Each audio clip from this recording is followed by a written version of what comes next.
പട്ടിക പരിഷ്കരണ നടപടികൾക്ക് ഇന്ന് തുടക്കമാകും. വീടുകൾ തോറുമുള്ള വിവരശേഖരണത്തിനാണ് തുടക്കം കുറിക്കുക. തെരഞ്ഞെടുപ്പ് കമ്മീഷൻ ഡിസംബർ 9-ന് കരട് വോട്ടർ പട്ടിക പുറത്തിറക്കും. അതേസമയം SIR-ുമായി ബന്ധപ്പെട്ട ഹർജികൾ ഇന്ന് സുപ്രീം കോടതി പരിഗണിക്കും. വോട്ടർ പട്ടിക പരിഷ്കരണത്തിനെതിരെ തൃണമൂൽ കോൺഗ്രസ് പശ്ചിമ ബംഗാളിലെ തെരുവുകളിൽ പ്രതിഷേധിക്കും. മുഖ്യമന്ത്രി മമതാ ബാനർജിയും അഭിഷേക് ബാനർജിയും പ്രതിഷേധത്തിന്റെ ഭാഗമാകും. VV വിനോദ് വിവരങ്ങൾ നൽകും. വിനോദ്, ഇന്നെന്തായാലും ഈ ഏറ്റവും പ്രധാനമായി സർക്കാരിന്റെയും പ്രതിപക്ഷത്തിന്റെയും ഒറ്റക്കെട്ടായുള്ള പ്രതിഷേധം ഒരു വശത്ത് നടക്കുമ്പോൾ തന്നെയാണ് ഇത്തരത്തിൽ SIR-ന് സംസ്ഥാനത്ത് നടപടിക്രമങ്ങൾക്ക് ഇന്ന് തുടക്കമാകുന്നത്, അല്ലേ? ഭവ്യ, അങ്ങനെ തന്നെയാണ്. വലിയ എതിർപ്പ് പല സംസ്ഥാനങ്ങളും ഉയർത്തുന്നു. കേരളവും തമിഴ്നാടും പശ്ചിമ ബംഗാളും ഉൾപ്പെടെയുള്ള സംസ്ഥാനങ്ങൾ എതിർപ്പുമായി നിൽക്കുമ്പോഴാണ് ഇപ്പോൾ കേരളത്തിൽ SIR നടപടികൾക്ക് തുടക്കമാകുന്നത്. കഴിഞ്ഞ ദിവസം ഉദ്യോഗസ്ഥർ രാജ്ഭവനിലെത്തി ഗവർണറിൽ നിന്ന് ഔദ്യോഗികമായി വിവരങ്ങൾ ശേഖരിച്ചുകൊണ്ടാണ് ഇതിൻ്റെ പ്രാരംഭ നടപടികൾ ആരംഭിച്ചത്. ഇന്നിപ്പോൾ സംസ്ഥാന വ്യാപകമായി തന്നെ വീടുകളിലേക്ക് BLOമാർ എത്തുന്ന നടപടികളിലേക്ക് കടക്കുകയാണ്. ഡിസംബർ 9-ന് കരട് വോട്ടർ പട്ടിക തയ്യാറാകും. അതിനുശേഷം കരട് പട്ടികയിന്മേലുള്ള അവകാശവാദങ്ങളും ആക്ഷേപങ്ങളും അടുത്ത വർഷം ജനുവരി 8 വരെ സമർപ്പിക്കാം. ഇത് ഏതാണ്ട് 14ഓളം രേഖകളാണ് പറയുന്നത്.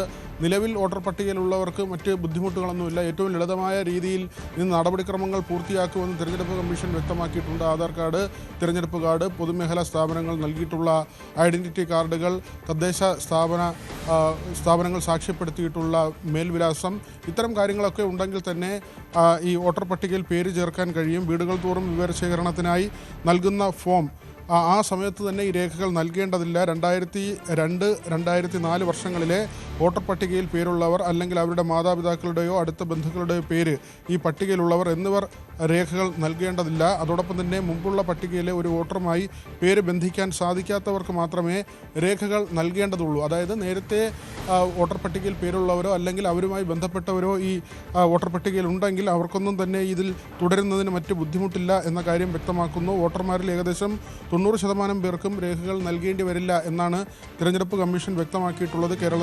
കേരളമടക്കം രാജ്യത്തെ 12 സംസ്ഥാനങ്ങളിലും കേന്ദ്രഭരണ പ്രദേശങ്ങളിലുമാണ് SIR-ൻ്റെ ഈ രണ്ടാം ഘട്ട പ്രവർത്തനങ്ങൾ ആരംഭിച്ചിരിക്കുന്നത്. ഏകദേശം 51 കോടി വോട്ടർമാരെ ഉൾക്കൊള്ളുന്ന ഈ പ്രക്രിയ അടുത്ത വർഷം ഫെബ്രുവരി 7 അവസാനിക്കുമെന്നാണ് കണക്കാക്കുന്നത്. കേരളത്തിന് പുറമെ ആൻഡമാൻ നിക്കോബാർ ദ്വീപുകൾ, ലക്ഷദ്വീപ്, ഛത്തീസ്ഗഡ്, ഗോവ, ഗുജറാത്ത്, മധ്യപ്രദേശ്, പുതുച്ചേരി, രാജസ്ഥാൻ, തമിഴ്നാട്, ഉത്തർപ്രദേശ്, പശ്ചിമ ബംഗാൾ എന്നിവയാണ് രണ്ടാം ഘട്ടത്തിലുള്ള സംസ്ഥാനങ്ങളും കേന്ദ്രഭരണ പ്രദേശങ്ങളും.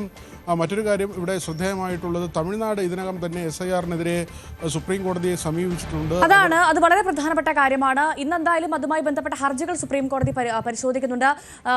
വിനോദ്, ഇവിടെ സംസ്ഥാന സർക്കാരും പ്രതിപക്ഷവും ഒറ്റക്കെട്ടായി തന്നെ ഈ SIR-നെ എതിർക്കുകയാണ്. പ്രത്യേകിച്ചും സംസ്ഥാന സർക്കാർ വലിയ തരത്തിൽ എതിർക്കുന്നു, വ്യാപകമായി എതിർക്കുന്നു. പക്ഷേ ആ സമയത്ത് പോലും എന്തുകൊണ്ടാണ് സുപ്രീം കോടതിയെ സമീപിക്കാൻ സംസ്ഥാന സർക്കാർ തയ്യാറാവാത്തത്? SIR നിർത്തിവെക്കണം, അല്ലെങ്കിൽ SIR-ുമായി ബന്ധപ്പെട്ട് തമിഴ്നാടടക്കം സുപ്രീം കോടതിയിൽ പോയ സാഹചര്യമുണ്ട്. ഇന്ന് അത് ഇന്ന് അതുമായി ബന്ധപ്പെട്ട ഹർജികൾ സുപ്രീം കോടതി പരിഗണിക്കുന്നുമുണ്ട്. പക്ഷേ അപ്പോൾ പോലും സംസ്ഥാന സർക്കാർ ഇവിടെ പ്രതിഷേധിക്കുന്നുണ്ട്, പക്ഷേ അവിടെ പോകുന്നുമില്ല. അതെന്തുകൊണ്ടായിരിക്കും?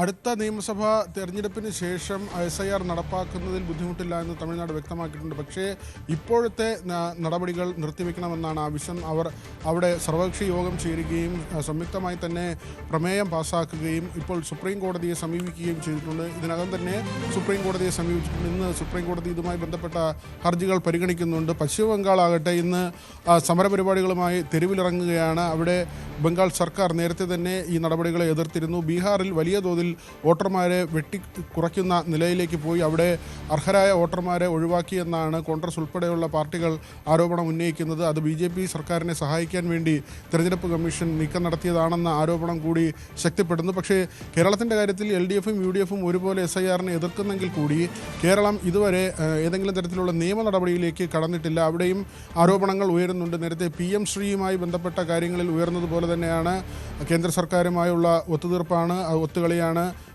അതൊരു സഖ്യമാണ്, CPM BJP സഖ്യം എന്ന നിലയിലേക്ക് കാര്യങ്ങൾ പോകുന്നതുകൊണ്ട് കാര്യമായ എതിർപ്പില്ലാതെ ഇതെല്ലാം തന്നെ മുന്നോട്ട് കൊണ്ടുപോകുന്നുവെന്ന ആരോപണം ഒരു വശത്ത് ശക്തമാവുകയും ചെയ്യുന്നു. ഭവ്യ, അതുമാത്രമല്ല വിനോദ്, ഈ വലിയ തരത്തിൽ ഇതിനെ എതിർക്കുകയും ചെയ്യുന്നു. പക്ഷേ ഇതോടൊപ്പം ഇന്നത്തെ നടപടിക്രമങ്ങൾ അടക്കം സഹകരിക്കുകയും ചെയ്യുന്നുണ്ട്, അല്ലേ?